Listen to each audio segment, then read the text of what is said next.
Tony, before the show starts, I think you need to tell folks we're on social media. I do.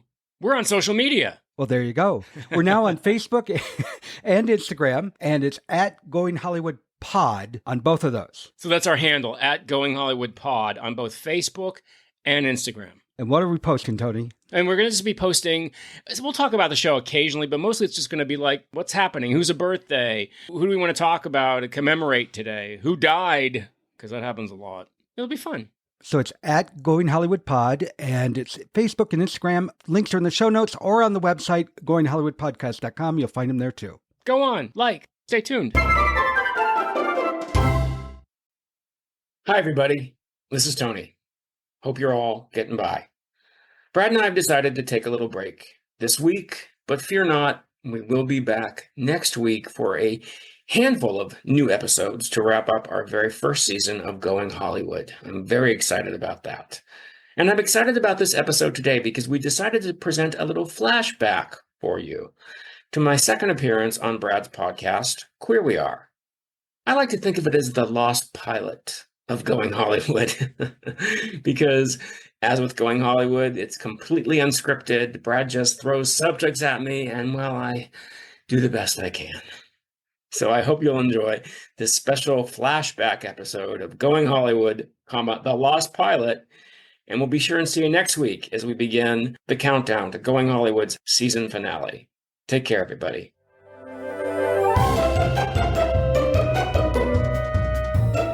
Hello, I'm film historian Tony Maeda. And I'm Brad Shreve, who's just a guy who likes movies. We discuss movies and television from Hollywood's golden age. We go behind the scenes and share our opinions, too. And of course, being the average guy, my opinions are the ones that matter. As does your self-delusion. Welcome to Going Hollywood.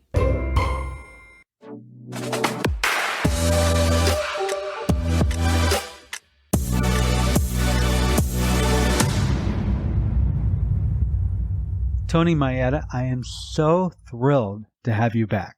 Well, it's great to be back. I'm so excited to talk to you again. That was a lot of fun. Our Lucy Fest, our very own Lucy Fest. And I was going to tell you, I have gotten so much great feedback on other episodes. I have never gotten as much wonderful feedback as I did with you. Oh, I love that. It's Lucy. It ain't me. It ain't me, Brad. Well, it's Lucy.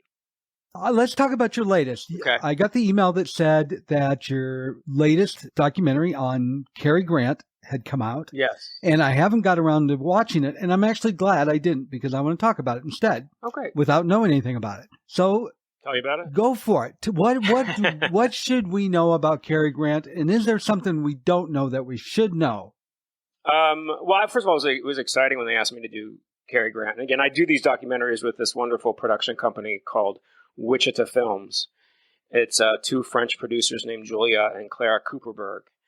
And one of the wonderful and frustrating things about these documentaries is they're not, because they're a French production company, they're seen in France, they're seen in Germany. I get emails from Australia, but they're kind of difficult to find here in the US unless they're playing a film festival. I mean, when I think about actors of the quote unquote golden age, it's always Cary Grant. Cary Grant and Spencer Tracy, I think, are my two. I have a million actresses I love, what gay man doesn't?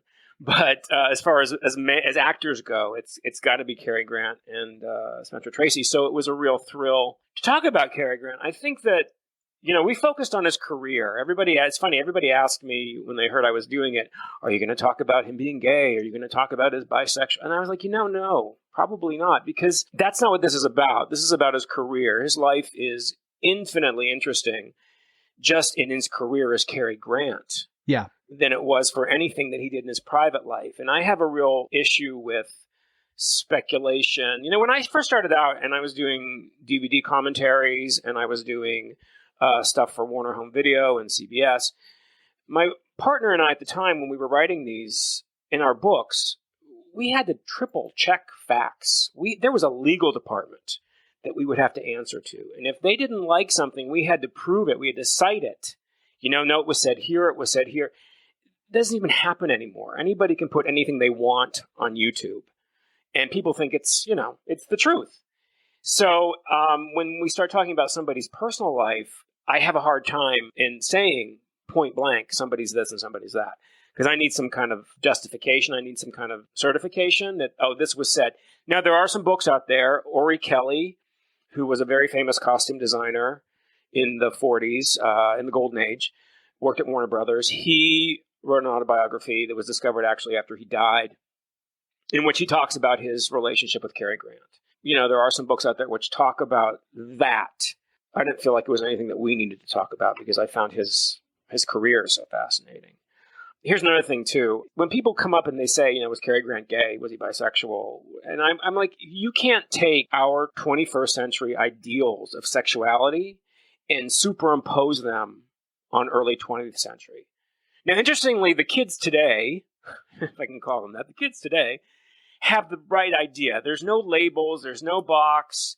It's whatever you happen to be attracted to or whatever attracts you. They don't believe in those rigid gay, straight, this, that.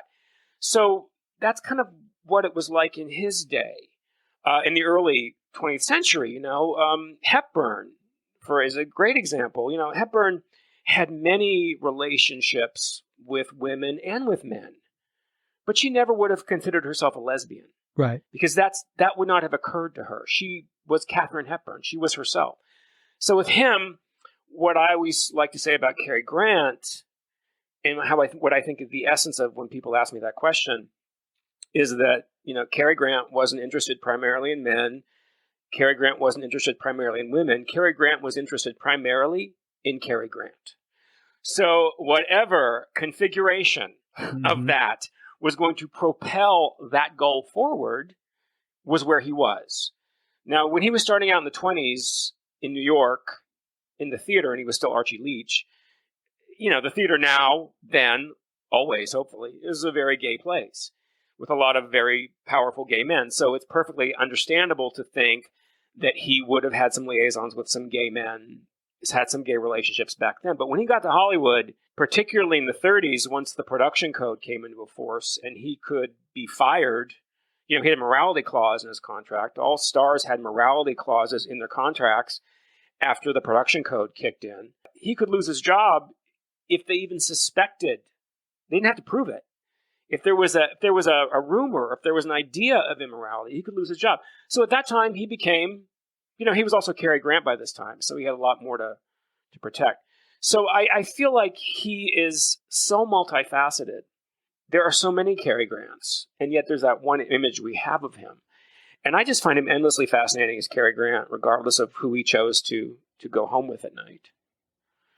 And I'm going to pull away from Cary Grant for a moment because you just said something that really clicked with me because I recently saw Sunset Boulevard for probably the 10,000th time. Nah. And Hedda Hopper is on there. And for those of you that don't know who Hedda Hopper is, in her day, back in whatever period, she was the premier Hollywood gossip. Well, she and Luella Parsons. Okay, I've never heard of Luella Parsons. You never heard of Luella Parsons? She's the reason how Hedda Hopper exists. But go ahead. I interrupted. Go ahead. So what I'm curious is, you hear a lot back then that a lot of stuff was purposely made up either with Hedda's approval or just fed to Hedda because they felt like it doesn't matter what you're going to talk to stars as long as we get them in the moonlight. Is there truth to that? You mean things were made up just to get them in the papers? Yeah, maybe like hints, like maybe they were having an affair or maybe. Oh, well, there was a lot. Yeah, there were always blind items. Hedda, the first one was Luella. Luella Parsons was the very first quote-unquote gossip columnist. I actually have a video on them on my YouTube page if you want to watch it. Go watch his whole YouTube channel. You won't be bored for a second. It's called Gossip Ladies. It's great. It's about Hedda and Luella. So Hedda was created as a response. Hedda was actually an actress. She was an actress in the silent era and in the 20s. And she was getting older and not having much success. She supplemented her income by kind of being a ringer for Luella Parsons by kind of giving her information and planting her. And then the moguls, Louis B. Mayer and some of the other ones, decided Luella was getting too powerful. We need to create somebody to rival her. And, as the saying goes, we've created a monster here because Hedda became huge and caused a lot of problems. And they would put blind items in. Usually blind items were, you wanted to get your name in Hedda's column because was good for your career, because it meant people were going to see your film. So you had to make your employer happy. So Louis B. Mayer would be happy if you got a mention in Hedda's column, favorable mention, because people then wouldn't see your film. So I feel like with Hedda, it became, the tail wagging the dog. And she would put things in if she didn't like you. And she didn't like Cary Grant, basically because she really couldn't touch him. He was just too big a star. She would put negative things about him in. In fact, this whole thing about him and Randolph Scott was kind of begun by Hedda Hopper in those infamous non-pictures at their beach house, which are kind of funny. But, they would put things in there. There would be blind items that would get in there, and it would be a way to kind of keep people in control. People in the industry knew who they were talking about. But, your aunt in Des Moines wouldn't necessarily know who they were talking about. So it was kind of like a checks and balances kind of a thing with them. But they got out of control, too. She destroyed careers. She really did. Horrible woman. Terrible. She was a horrible woman. She tried to take down Charlie Chaplin. She was a terrible person. Well, it looked good for her career. Yeah. Well, she was a rabid anti-communist. So to her, anybody who even smelled subversive had to be called out. Yeah. Okay, gotcha. She was part of that whole league. Oh, yeah. She was terrible. So I'm trying to remember, was Louis B. Mayer the one that also played himself in Sunset Boulevard? No, that was Cecil B. DeMille. Okay. Because, the whole Gloria Swanson connection. Gloria Swanson, who famously played Norma Desmond in that film, she was nothing like Norma Desmond. She was not delusional. She was not vying for a comeback. She always worked. She was always doing something, whether it be theater, whether she designed clothes. But there were a lot of little Easter eggs from her career that were placed into Sunset Boulevard. It's kind of like an in-joke that Billy Wilder would put in. Cecil B. DeMille was one of Gloria Swanson's most famous directors. Erich von Stroheim, who played Max, directed Gloria Swanson famously in a film called Queen Kelly, which almost destroyed her career because it was so overindulgent and so long, it was never even released in its era. So the Erich von Stroheim bit, the Cecil B. DeMille bit, all echoes of Gloria Swanson's career. The scene where they're playing gin, and you have some silent film stars, including Buster Keaton, people that Gloria Swanson knew. So Billy Wilder did some really fun little Easter eggs with Gloria Swanson's career in that movie, which make it all the more fascinating, I think. Well, what's funny, for years and years, I thought, as much as I enjoyed the film, I'm like, this is kind of a bad camp film. I had no idea that was the way it was made to be, that it was supposed to be a fun. Well, I don't know if it was made to be camp. It was made to be an indictment of what Hollywood did to its former stars, and Billy Wilder got a lot of flack from that. Louis B. Mayer said to him, I think after one of the screenings, I don't think it was the premiere, but, Louis B. Mayer, head of MGM, famously said to him, "You'll never work again," which is kind of a ludicrous thing to say. If you're Billy Wilder and you already have a couple Oscars, you're going to work. And he was shown wrong. Yeah, he was found very wrong. I mean, Louis B. Mayer was out within a matter of years, and Billy Wilder went on, for decades after that. But it was the first time Hollywood took a really discerning, scathing look at itself.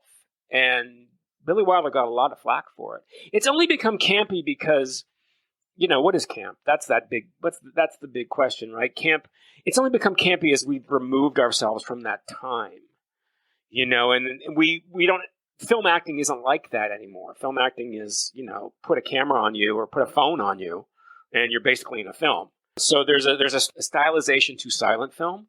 There's a stylization to early talkies, and there's a stylization to that period where Sunset Boulevard is that we just don't, it seems like over the top to us. So I think that's how it became camp. And it's a camp character. I mean, you can't go around that. I mean, Norma Desmond, dear God, Carol Burnett did an amazing takeoff on her. Was that one where she had the high-pitched voice? Like, how come you never made it into talkies? I don't know. I don't think that was the Norma Desmond one. Carol Burnett's character was named Nora Desmond. And Gloria Swanson, God love her, was in on the joke. She guest starred on the Carol Burnett show. a few times and loved Carol Burnett's takeoff on her. So, yeah, it's definitely become a camp classic. But like All About Eve is another one, same year, as a matter of fact. You know, they were up against each other for the Oscar. And Betty Davis, God love her, being Betty Davis, thought she deserved it. But Betty Davis always thought she deserved it. And usually she did. But I don't know about that particular race. But I mean, All About Eve is also a camp classic, and it doesn't have nearly the same kind of embellishments that Sunset Boulevard does. But it's a different style that we're looking back at. I mean, that's the way I look at it. Okay, so what is it about Cary Grant? Why does he fascinate you? I think because he was. I mean, when you think movie star, I think you think Cary Grant. I think Cary Grant. You know, I think he was Bogart's number one, I think, in the AFI list. I don't put that much stock in the list, but, you know, okay. I think Grant was number two. And this is also, by the way, a man who never won an Oscar. Now, here's the mind-blowing thing about that is Cary Grant could do anything. Cary Grant was a brilliant physical comedian because he was an acrobat. So physical comedy, brilliant verbal comedy. I mean, His Girl Friday, he and Rosalind Russell going at each other. A brilliant dramatic actor. All you have to do is watch Notorious with Ingrid Bergman or any of his Hitchcock movies. He wasn't so great at musicals. Yeah. I can give you that, but he could carry a tune. He didn't do that many of them. He was a complete actor. Never won an Oscar. Was only nominated for 2, and they were both for dramatic roles. He never got. Think about this man didn't win for Bringing Up Baby, which is like the ultimate screwball comedy, in my opinion, or The Awful Truth, which is a brilliant, funny movie. He didn't get nominated for North by Northwest. He didn't get nominated for Charade. I mean, these are big movies. These are like the benchmarks of classic film. And he could do them all and do them with such ease. He made it look so easy. And I think that's the genius of Cary Grant, was no matter what genre he was in, whether it be suspense with Hitchcock, screwball comedy with Hepburn, drama with Ingrid Bergman, he made it look so easy. It was just natural to him. And to me, that's film acting. That's the essence of film acting in the golden era. And that's why I find him fascinating. Plus, he's probably the most beautiful human being on the face of the earth at that particular time. I mean, my God, he was a gorgeous man. But speaking of what you just said, North by Northwest is not one of my favorite Hitchcock films, but I do like it. And Cary was excellent in it. And then I just recently saw Bringing Up Baby for the first time this year. They are two entirely different people, and he did them both brilliantly. Well, there were so many facets to him. I mean, which speaks a lot for why his personal life was so turbulent. You know, he had a very turbulent person. He could never quite marry Archie Leach, which was what he was born. A poor Bristol boy without a mother and an absent father, to Cary Grant, this character he created, this persona that he created, which, you know, he famously said, everybody wants to be Cary Grant. Even I want to be Cary Grant. And it's true. It was an unreachable goal, but he could do anything. Bringing Up Baby, you know, you have to love screwball. And Bringing Up Baby is one of those movies you kind of have to give yourself over to. You just have to enter that world of lunacy. And once you do, it's the most wonderful, joyous experience. And I love North by Northwest. It's probably my favorite of his movies because he's really the complete Cary Grant in that. He's funny in it. He does slapstick when he comes out of the bed in the train compartment. He's romantic, God knows, with Eva Marie Saint. There's action in the cornfield, you know, when the plane's coming after him. Oh, yeah. I mean, it's truly, the man could do everything and make it look so easy. You know, you couldn't put Clark Gable in Bringing Up Baby. You know, you couldn't put Gary Cooper in Bringing Up Baby. Well, maybe you could. Gary Cooper was pretty good at screwball comedy. But, you know, not as easily as you could plug Cary Grant in. And again, this man never won an Oscar. Nominated twice. Well, you mentioned Humphrey Bogart, and I loved Bogart in The Maltese Falcon. I enjoyed Casablanca. I will say I think it's overrated. You wouldn't be alone. But he really didn't have a whole lot of range. No, he played Humphrey Bogart. I mean, he played this character that What's the one with Kate Hepburn when they're on the African Queen. Same thing. He was the same character. The thing about Bogart was he worked for a very long time before he became a star. I mean, when you think about really Casablanca, Maltese Falcon, High Sierra was his first big splash. And he had been working in films for at least a decade before then. I mean, he's in Dark Victory with Bette Davis as a stable hand. You know, Petrified Forest, which was one of his big Broadway, a big Broadway hit for him. He did the film, and it didn't make him a huge star like these other ones did.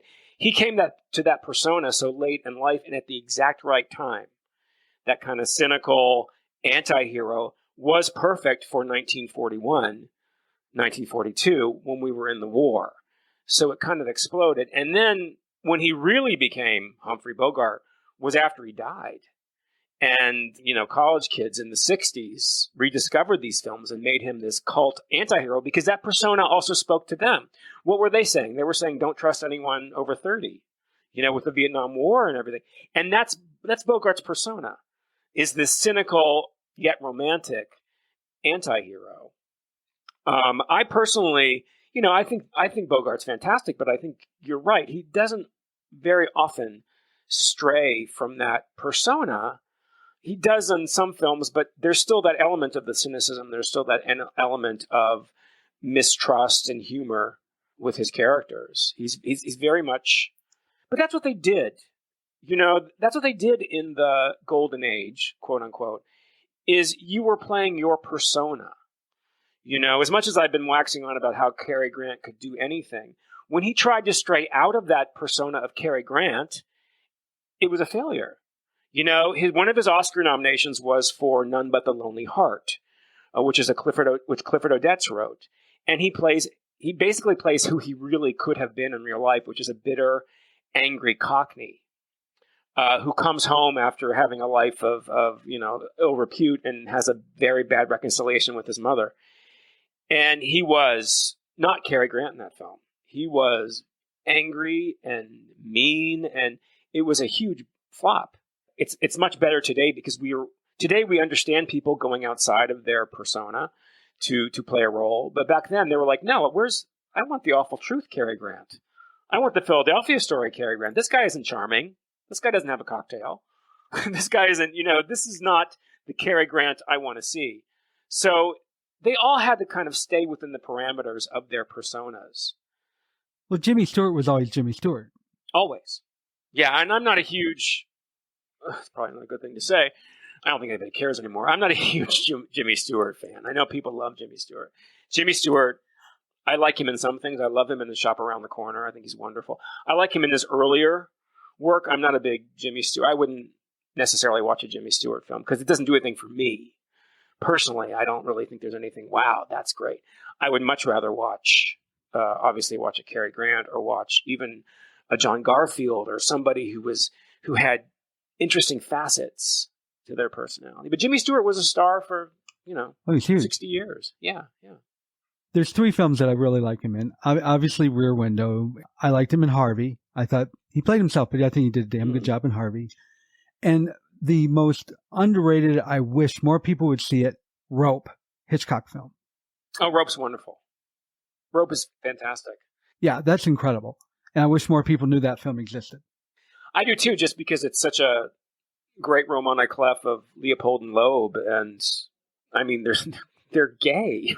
These are clearly two lovers who do this thrill killing, and Hitchcock, you know, in the genius that is Hitchcock, put it in this film, and it went way over people's heads. It's a brilliant film. I think probably Rope is my favorite performance of his. I like Rear Window. He bothers me. I know it's probably almost sacrilegious to say anything negative about Vertigo, but I'm not a huge Vertigo fan. I know it's a genius film. I get all that, but it's not for me. I'm going to get myself in more trouble. I hate Vertigo. There you go. And for me to say I hate a Hitchcock film is bizarre. But I just don't like Vertigo. Yeah, I just find it way too contrived, and I know what Hitchcock was trying to do. I get it. I understand all the auteur theories about it. I get it. I'd still rather watch North by Northwest. I just would. Well, I'd rather watch High Anxiety than. Oh, well, yeah. Well, who wouldn't rather watch High Anxiety? It's one of my. Oh my God, that movie! I put it on not too long ago. I hadn't seen it. It was a big movie when I was in college. My friends and I would watch High Anxiety and What's Up, Doc, and continually quote from them. Oh my God, What's Up, Doc? Don't get me started. Don't get me started on What's Up, Doc. Yeah, we would continually quote from them. The drapes in the psychotic game room. I mean, Cloris Leachman was, brilliant in that. I was fortunate enough to actually do a documentary on High Anxiety. It's on the Blu-ray DVDs. I put it on YouTube, but they took it down, which they do occasionally. But to hear them talk about how they created those characters and what Cloris Leachman, with the lipstick on her teeth and the voice and the brassiere. I mean, it's a genius film.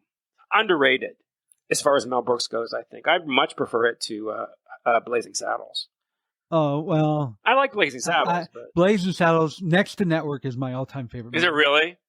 Yeah. You are a Network fan. I remember you mentioning that before. Oh, my God, I love Network. Genius. Because it all came true. Right? We're living it now, man. We're living it now. That is true. Some people are going to call this sacrilege, but when we talk about Jimmy Stewart playing himself and Bogart playing himself, it reminds me of somebody who's not nearly as talented, but Keanu Reeves is a big star because they give him films where Speed, Matrix, The Day the Earth Stood Still. Sure. He didn't have to act. No, he just had to be Keanu Reeves. I mean, he was beautiful in those roles because they were perfect for those. That's, he was perfect for them. That's the difference between a movie star and an actor, isn't it? I mean, it really is. Keanu Reeves, I think he's a decent actor. I mean, eventually you have to be, I mean, if you do all these movies, I think he's a decent actor, but he's a movie star. I mean, he's a great example of a movie star.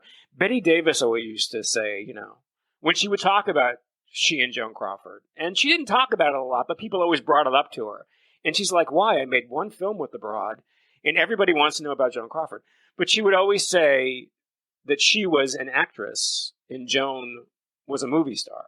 Now, Betty Davis was a movie star. I mean, come on. But she had that idea that she was the actress.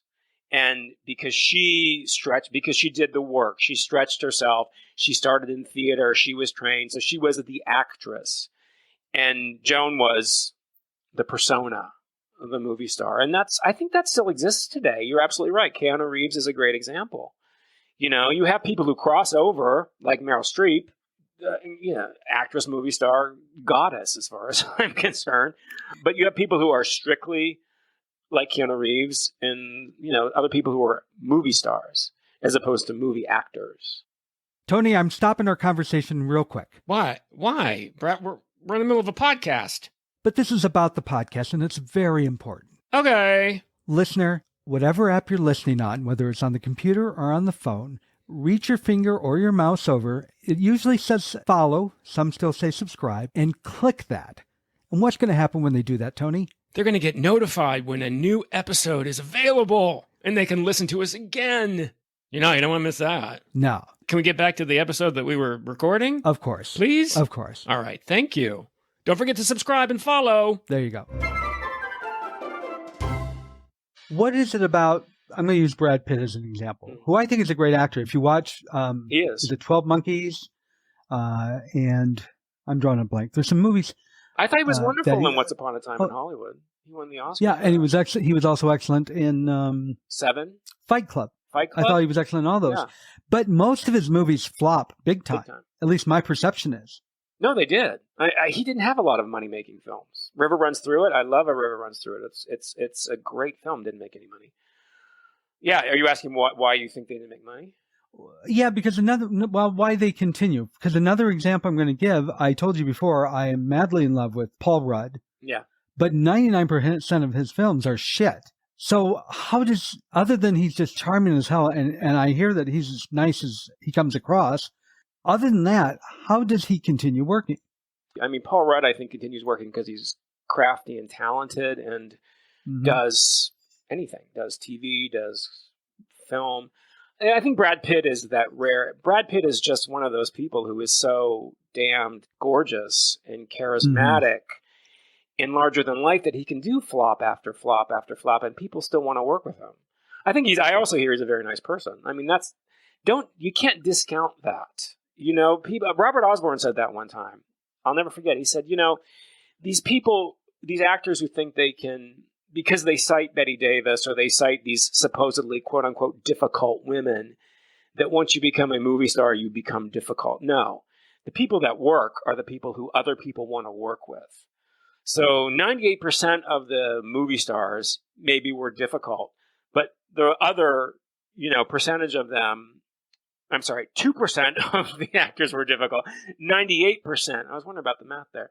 98% are people you want to work with. So people clearly want to work with Brad Pitt. George Clooney hasn't had incredible blockbuster films. No. But again, George Clooney is George Clooney. It's these, I think people like them. I think people want to work with them. And it's also a thing, I mean, back in the golden age, you know, it was also very, very indicative of Academy Awards. I don't know if it's that much anymore, but people always talk about how Judy Garland was absolutely robbed for her Oscar for A Star Is Born. Absolutely. And I am the first in line to say absolutely. One of the greatest film performances ever. Why didn't she win the Oscar? Why didn't she win the Oscar? Well, there's a factor. One of the reasons was, unfortunately, and again, you're not going to find a bigger Garland fan than me. She was not popular in Hollywood because all the trouble she had, those people had to work with her. Yeah. The people who voted were the people for the Oscar, also the people who were kept waiting by her, who she didn't show up, the people she put through the mill. Yeah. So, you know, that's a huge thing. People have to want to work with you in order for you to get the offers to work. And that's a factor I think that people don't realize about that. Well, I would think even if they want to work with them, just because the prominence that they would get doesn't mean when the voting tally comes in that they're going to give them a nice check. It's a popularity contest. At the end of the day, now it's like a popularity contest and a publicity contest.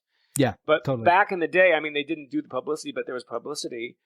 But it was still a popularity contest. I mean, there's a reason why Joan Crawford won the Oscar for Mildred Pierce, and she didn't win an Oscar up until 1945, even though she'd been in movies for 20 years, and, you know, that she didn't win one afterwards. I mean, it's very much popularity. It's very much sentiment. It's very much, is this person the way of the future? Is this person's career just starting out, so we have to encourage them, or is their career ending, so we have to give them this final little boost? Geraldine Page is a perfect example. You know, Geraldine Page changed my life as an actor. Seeing Geraldine Page on stage when I was in college changed the way I thought about acting, changed the way I thought of myself as an actor. And the woman got her Oscar for primarily as a career achievement. I love Trip to Bountiful. It's an incredible performance, and it was deserving of an Oscar. But she got that Oscar because, you know, she was at the end of her career, and people wanted to say, this is for you. We all admire you so much. You are a goddess to all of us as an actor. So they gave her that because she also didn't win the other 4 times she'd been nominated. So there's those career capping Oscars too, which are, I'm not saying they're not deserved, but that's a factor as well. I want to talk about Kate Hepburn because I know you love Kate Hepburn. Oh, good. And I adore her. Absolutely adore Katharine Hepburn. I talk about that. This is a little aside, but one of the things that she did, I just thought was adorable. When she was much older, obviously, she was talking to Phil Donahue in an interview. She said, does people watch your show or something like that? She'd know who he was, right? Yeah. He said, you don't even know who I am, do you? And she goes, no, but I find you fascinating. And that was so Kate Hepburn. The thing is, she probably did know who he was. You know, there was nobody cannier than Hepburn for being uncanny. You know? Yeah, she was wonderful. So I want to know about Spencer Tracy and Katharine Hepburn. I'm going to tell you what I always heard. We always heard that they were in love with each other. Right. And what I have always heard was they wanted to be together, but like Kate would be divorced, but he would be married. And then she would get married and he'd get divorced. Is there truth to that? Well, you know who started that? You know who really promoted the rumor that they were lovers? Kate Hepburn. Was Kate Hepburn. Yeah. Yeah, after Spencer Tracy died. Here's the thing, and I think this is the take on Hepburn and Tracy. They had, how do you say this? There was definitely a connection, and there was definitely, in the beginning, when they first met, there was definitely chemistry. I mean, you watch Woman of the Year, and they're burning off the screen. I mean, these two people, truly, there's a connection there. You can see it. The film doesn't lie. So there was a very long relationship there. But after a while, it became more of a very romantic friendship, platonic. William Mann wrote a great book on Hepburn where he talks about this.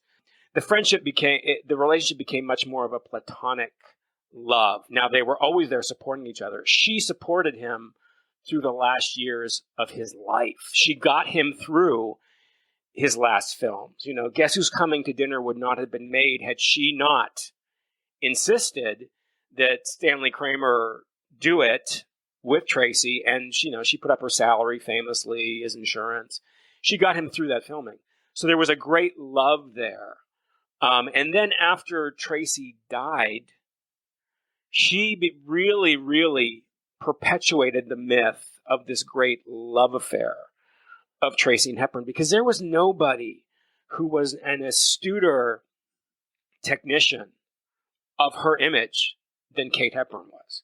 Kate Hepburn knew exactly what she was doing and when she was doing it.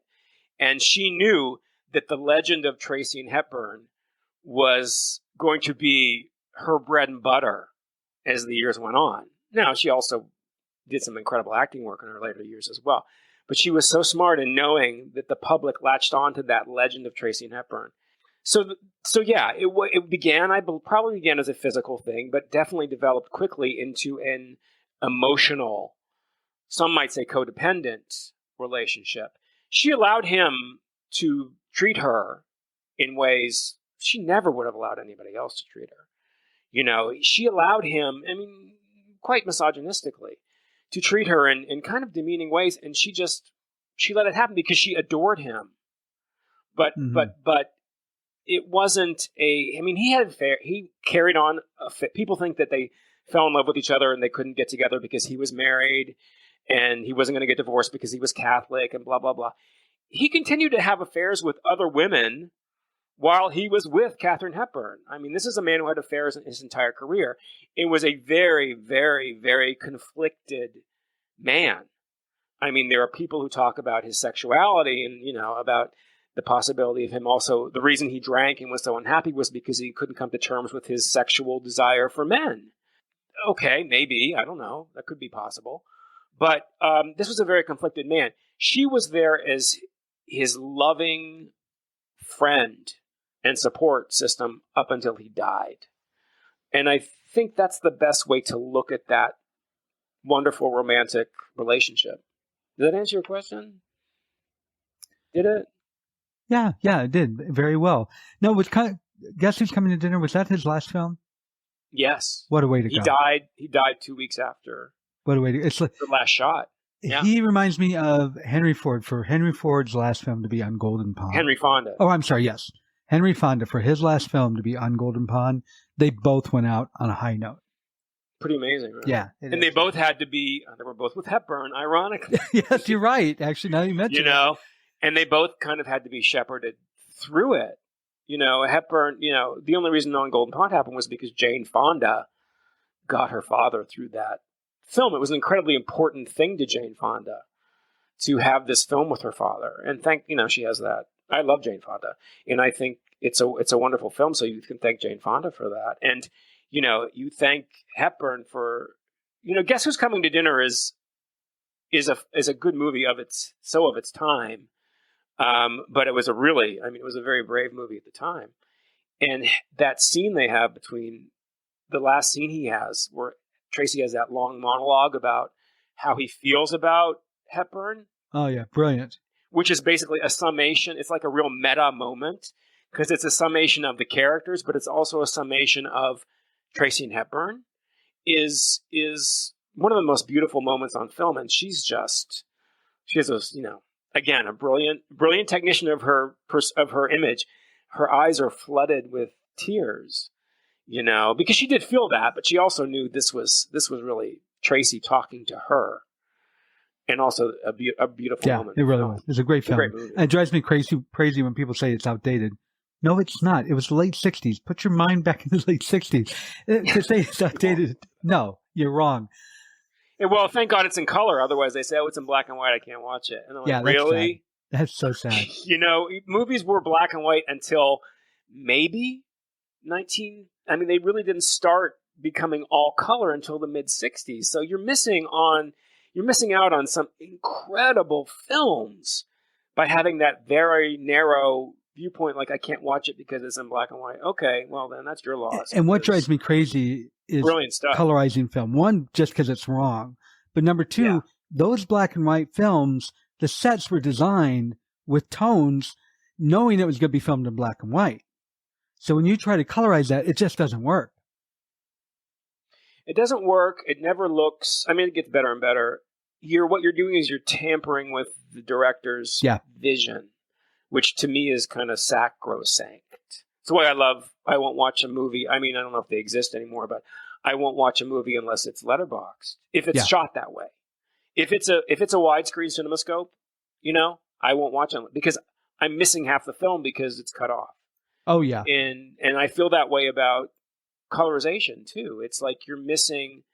There's a reason you're missing. This film was designed to be seen this way, so you're missing what the director's ultimate intent was by monkeying with it.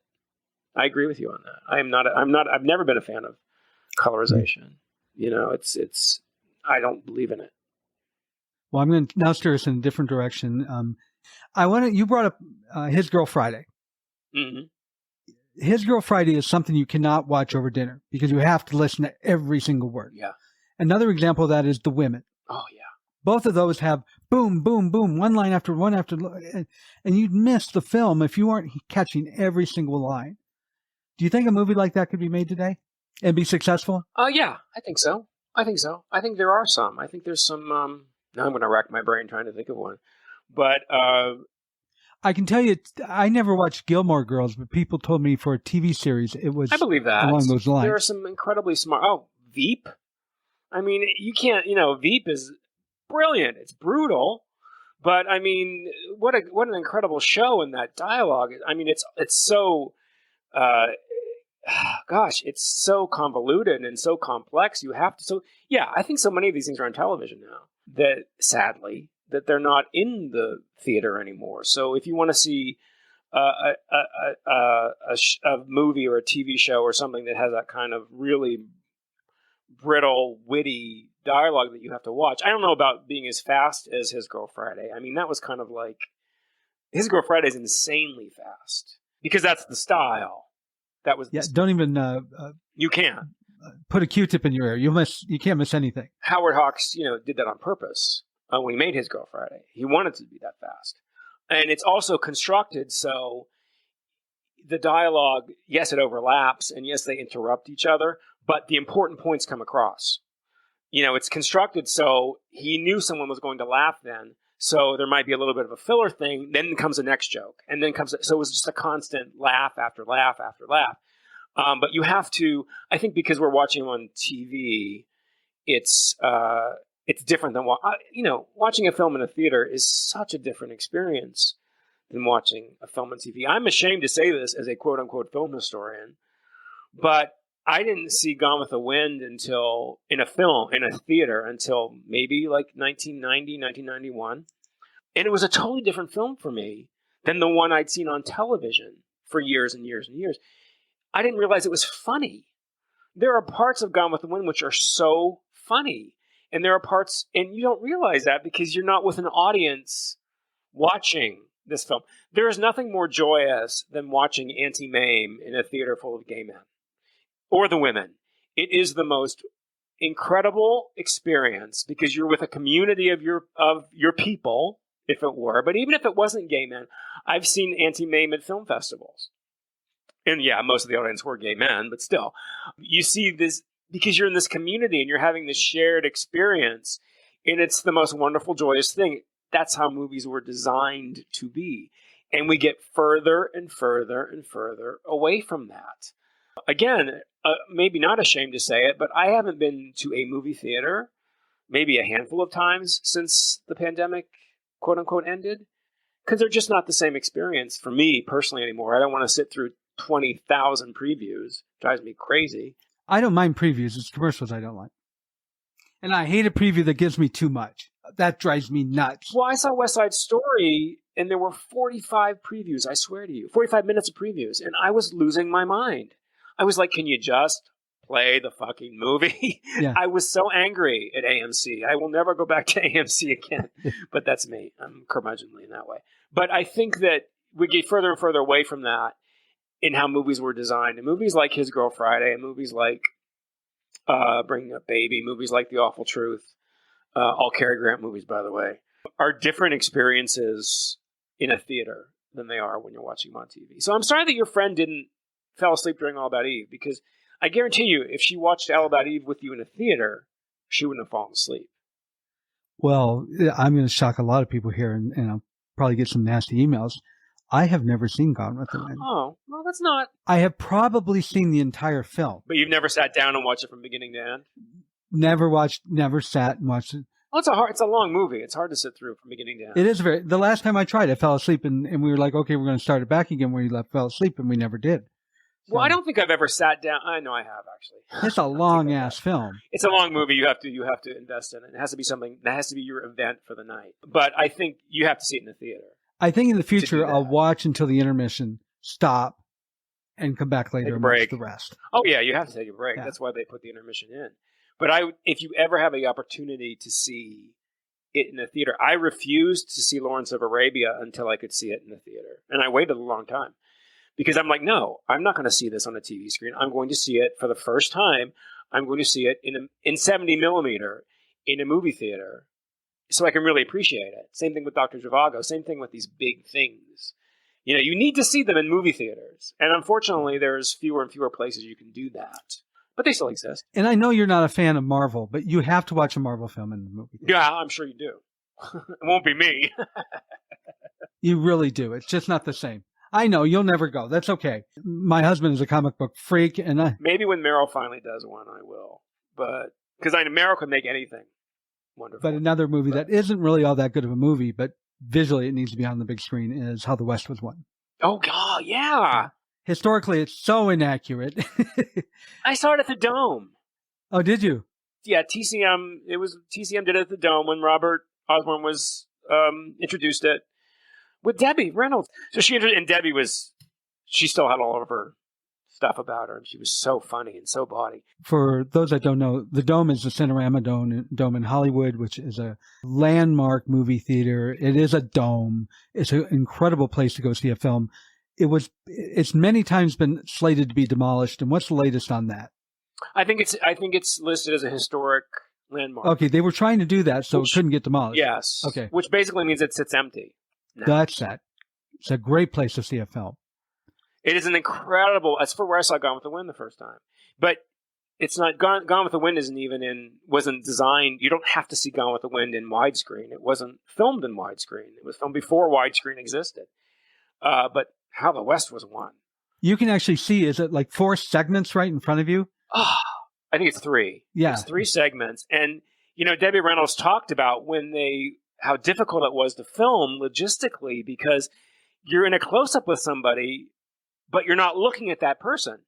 You're looking over to the left about 3 feet because of the way the cameras are situated. And what Cinerama was, for people who don't know, it was basically 3 cameras set up to give you this incredible vista, this incredible scope of a screen. So it's really funny because when people are having conversations in How the West Is Won, they're really not talking to each other. But the way the way it's shot, they are. I loved it. I didn't think I would love it because I was like, it's not really my kind of a movie. I'm like, really? How the West Was Won? But I went and saw it, and at the Dome, and it was incredible. I loved it. It's incredible visually. It's fun to watch. Like I said, historically, it's grossly inaccurate, but it's a fun film.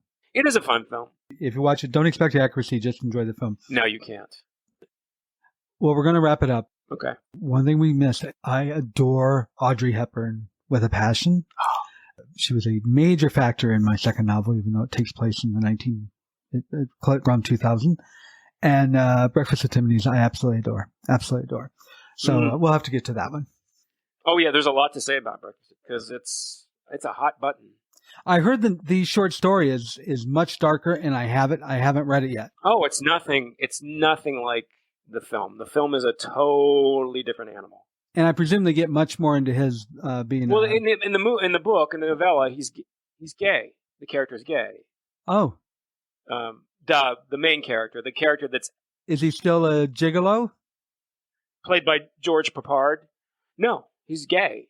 There's a totally platonic relationship between Holly and the boy, and whatever his name is. I can't remember what his name is in the play, but in the movie. But totally different. He's gay. Yeah, it's totally. They totally. Just I'll say briefly. Breakfast at Tiffany's was one of these books like Myra Breckenridge later. If anybody knows that reference, then send me an email. That Hollywood considered unfilmable because of its subject matter, because you had a gay protagonist, because you had a female heroine who was basically a call girl, a sex worker in today's parlance. And they thought, so the only way they could make it filmable for 1960 Hollywood was to completely change it. Well, he was a sex worker, and it was hinted. Well, yes, she was a party girl, worker, and they managed to slip that in there, if you notice, but they never say it. He's a reluctant. Oh no, but come on, he has a patron. Patricia Neal's his patron. He's not out, he's not out going to the bathroom to get money like Holly is. No, it was very tricky. So I would love to talk to you about it more. That's a little teaser, perhaps for the next time, because also who Truman Capote really wanted to be Holly Golightly is completely different than Audrey Hepburn. So I can't imagine that. And before you freak out, I will say Mickey Rooney in that role is disgusting, vile. And fortunately, it's very small parts in the movie. The rest of it is brilliant. It's a bad. It doesn't ruin it. Bad choice. Bad choice. Yeah, Mickey Rooney isn't a Japanese man. Anyway. Yeah. Anyway. And not only a Japanese man, but so stereotyped with the buck teeth and everything. Tony, it has been a pleasure. As I said the last time, we could go on for hours. This would be like one of those. Could. It's a lot of fun. I love it. I love it a lot. You're a lot of fun to talk to. Thank you. You are too.